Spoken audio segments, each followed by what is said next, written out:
And coming up, the millennial generation is reshaping television.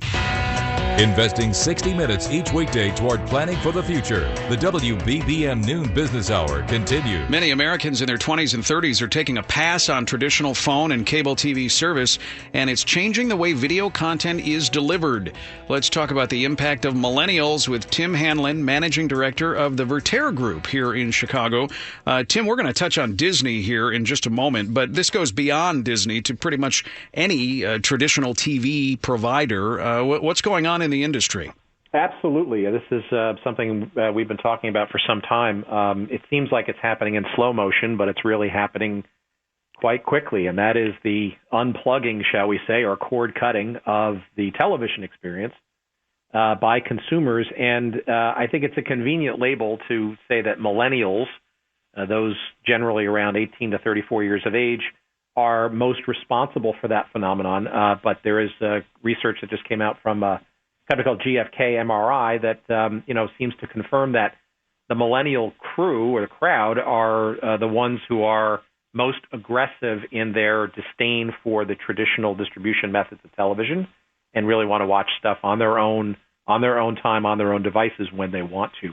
And that's what's driving a lot of this phenomenon. So is the future fewer TV options? Because obviously not every channel is going to be able to just go online and have some sort of a small monthly fee.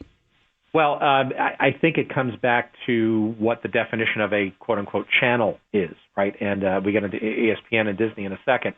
The reality is that the linear presentation of television as a 24-hour-a-day, 7-day-a-week channel is very much wrapped up into this. It's not a concept that younger adults kind of understand. They don't understand why they'd have to subscribe to a linear channel when they really are interested maybe in a program and watching maybe that one program, perhaps in a binge kind of environment, when they want to. They could care less about the other 23-plus hours of the day of the programming. So so what we're talking about is viewing something, but not from a series. Yeah, I mean, I think, you look at what the Netflixes and the Hulus of the world have provided, literally, hundreds and thousands of different shows to access off of a menu. And there is no distinction. There is no understanding, frankly, that it's coming from a particular programmer or television network as traditionally defined. It's audiences finding shows, programs that they're interested in, regardless of those brands. When is going to be the tipping point where this becomes a majority and this is the way we go? Like, the night that you threw out the rabbit ears.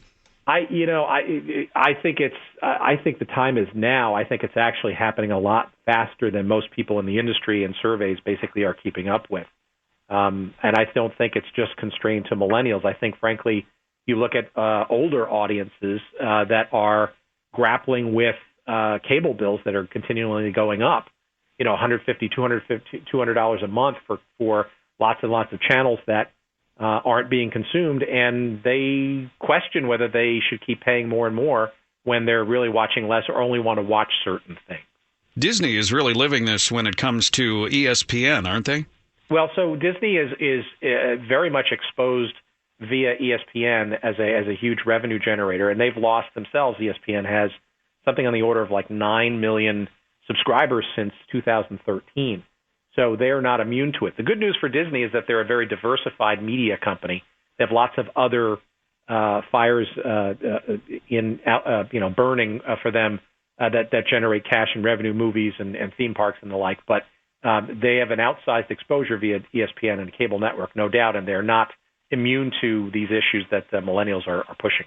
And Disney stock today is up about 0.5%, 109.56. Tim, nice to talk with you. Thanks for joining us. Tim Hanlon, Managing Director of the Vertere Group here in Chicago.